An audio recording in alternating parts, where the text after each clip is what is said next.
It all started with a simple, powerful promise, a pledge that echoed across the heartland and into every farmhouse, big or small. President Donald Trump, self-styled champion of the American worker, took the stage and declared a new era of America first, vowing to put the country's interests above all else. His weapon of choice? Tariffs. Taxes on imported goods, designed to make foreign products more expensive and, in theory, give U.S. industries a fighting chance to thrive.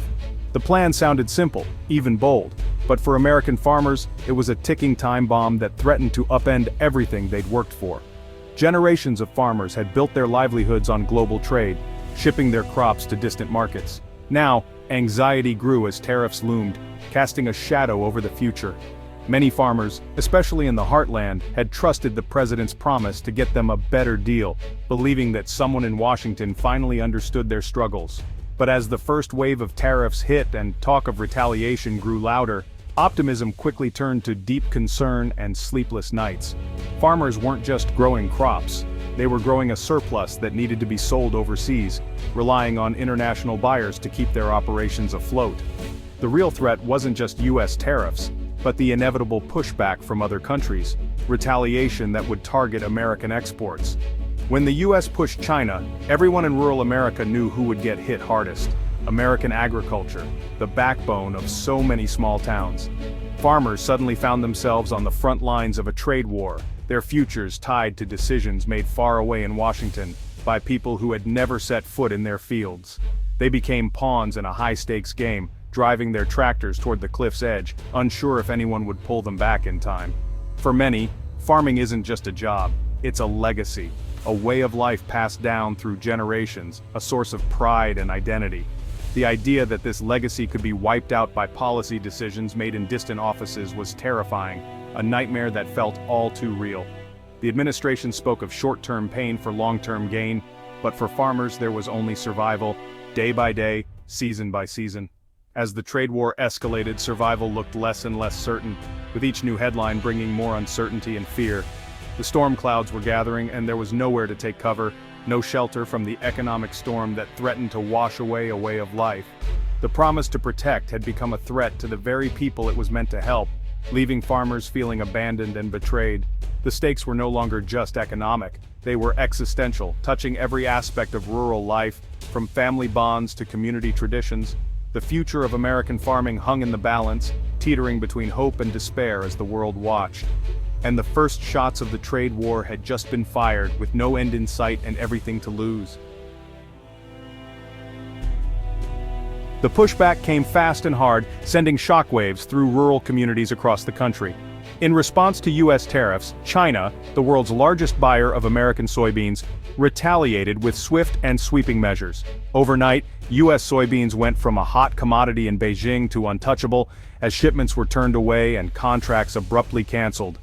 Prices plummeted, and decades of trust with Chinese buyers evaporated almost instantly, leaving farmers stunned and scrambling for answers. China turned to Brazil and Argentina, who quickly filled the gap, signing new contracts and building lasting relationships that threatened to become permanent. American farmers watched helplessly as their hard-won markets vanished, feeling powerless to stop the bleeding. The damage spread beyond soybeans. Pork, corn, and dairy exports shrank too, as China expanded its retaliation to other American goods. Farmers who had planned their year around stable markets suddenly faced chaos and uncertainty, forced to rethink their entire operations. Loans taken out on projected prices became crushing burdens, with many families fearing foreclosure for the first time in generations. The heartland was gripped by a man-made economic drought, as fields lay fallow and equipment sat idle. The administration urged patience, promising a better deal was coming, but offered little immediate relief. But from the fields of Iowa, that promise felt distant and hollow, drowned out by the silence of unsold crops. Bins overflowed with unsold crops, and bank accounts drained away as bills piled up and hope faded. Farmers were asked to sacrifice their livelihoods for a geopolitical strategy that felt abstract and disconnected from their daily struggles. Patriotism wore thin when the bills came due, and the future of family farms hung in the balance. The Great Wall of Retaliation was up, and American farmers were trapped on the wrong side, isolated from the markets they once relied on. The trade war was no longer a headline, It was a daily crisis, reshaping lives and communities, and the cost was being paid in the heartland where every day brought new uncertainty and worry for the future. The financial strain became unbearable, weighing on every decision and every sleepless night. Farmers who had weathered storms before now found themselves facing a crisis unlike any they had ever seen. Crop prices hit rock bottom, and farm income collapsed. The markets offered no relief, and every harvest brought more uncertainty. For many, this wasn't just a bad year, it was a catastrophe that threatened their very way of life. Generations of hard work seemed to unravel overnight. Every bushel sold meant a loss, and debt piled up fast. Bills went unpaid, and the future grew more uncertain with each passing month. Bankruptcies surged across the Midwest, with family farms disappearing at an alarming rate. The landscape of rural America began to change almost overnight. The weight of debt led to a silent mental health crisis in rural America. Isolation and anxiety became constant companions for many. The iconic image of the strong, stoic farmer was cracking under pressure. Pride gave way to worry, and hope faded with each passing season. Small and medium-sized family farms were hit hardest, lacking the resources to weather the storm. Without deep pockets or outside help, survival seemed impossible. Each farm auction felt like a funeral for a piece of the community. Neighbors gathered not just to bid but to mourn the loss of a way of life. Local businesses suffered as farms closed, hollowing out rural towns. Schools, shops, and cafes struggled to stay open as families moved away. The crisis was contagious, spreading pain far beyond the fields. The ripple effect touched every corner of the community, from playgrounds to town halls. Stories of lost college funds and foreclosed homes became heartbreakingly common. Dreams were put on hold, and futures rewritten by forces beyond anyone's control. The promise of long-term gain felt like a cruel joke to those losing everything now. Hopes for a better tomorrow faded as reality set in. The American dream was slipping away, replaced by a nightmare of debt and despair. Families clung to each other, searching for comfort in the midst of loss. The backbone of the nation was being broken, one farm at a time, leaving scars on the land and in the hearts of those who called it home. While farmers struggled with unsold crops, grocery prices were rising. It seemed backwards. If farmers earned less, shouldn't food be cheaper?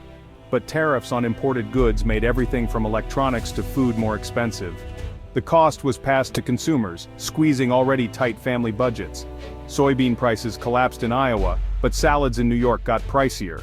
The tariffs acted like a hidden tax, fueling inflation and hurting everyday Americans. The policy created a lose-lose scenario, hurting both farmers and consumers. The broader economy slowed as people spent more on necessities and less elsewhere. Tariffs meant to protect were instead grinding the economy's gears. As farms teetered on the brink, the government stepped in with a massive bailout. Billions in taxpayer dollars flowed to farmers through the Market Facilitation Program. For many, the checks were a lifeline, keeping the lights on for another season. But the aid came with a bitter taste. Farmers wanted trade, not aid. The bailout was a political fix, not a real solution. It was an admission that the strategy had failed. Critics called it absurd. Impose tariffs, provoke retaliation, then pay billions to patch the damage. The payments often favored large agribusinesses, leaving small family farms behind. The core problem, lost export markets, remained unsolved. Bailout checks could keep a farm afloat for a year but not rebuild decades of lost trust. The aid was a band-aid, not a cure. The crisis was far from over. The trade war forced a painful reckoning in the heartland. Many farmers, loyal to President Trump, now faced economic ruin.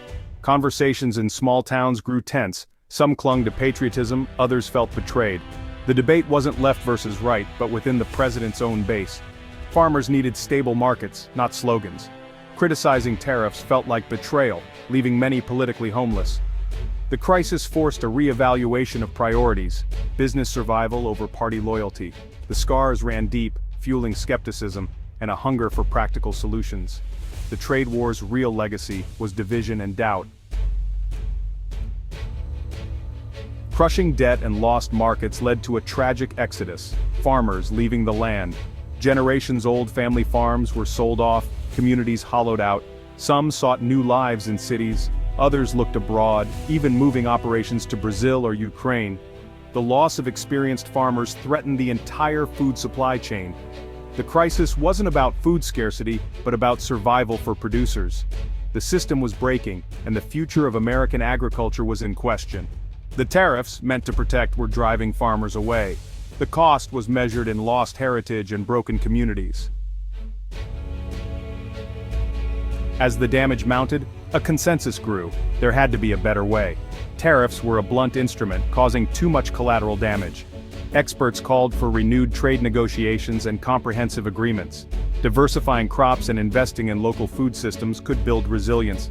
Supporting farmers to grow for local markets would reduce reliance on exports and imports. Government support should shift from bailouts to infrastructure, insurance, and research. Changing the system would be hard, but the crisis was a wake-up call. The goal: empower farmers with options, not just subsidies. The conversation shifted from ending the trade war to building a sustainable, resilient food system. Innovation, not isolation, was the path forward. The tariff saga was a lesson in the dangers of simple solutions to complex problems. It exposed the disconnect between political rhetoric and rural reality. Farmers were forced to choose between political identity and economic survival. The crisis called for leadership that unites, not divides, and policies grounded in evidence, not ideology. The struggles of farmers became a symbol of a nation desperate for common ground. Future policy must be strategic, building alliances and investing in long-term health. The story of the farmers and tariffs is a call to rebuild trust between government and people and among neighbors. The hope is that America remembers these lessons and chooses a smarter path forward.